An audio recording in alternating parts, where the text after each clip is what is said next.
ROF Maltby.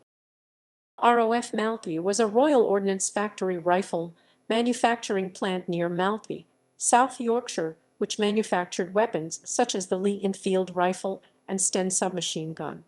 During World War II, ROF Maltby manufactured over 737,000 weapons. Rifles manufactured at Maltby were marked either with M, RM or ROFM to distinguish them from rifles made at other ROF plants. ROF Maltby and ROF Fazakerley were established in the 1930s before World War II to increase arms production facilities in areas less vulnerable to aerial attack, and were called shadow factories after an earlier national plan to increase military airplane production.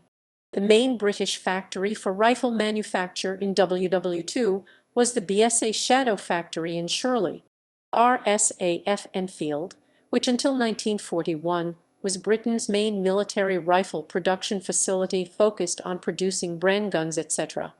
ROF Maltby's closure was announced in Parliament in July 1957, with dismantling work beginning almost immediately afterwards and complete withdrawal and demolition had been achieved by 1958. References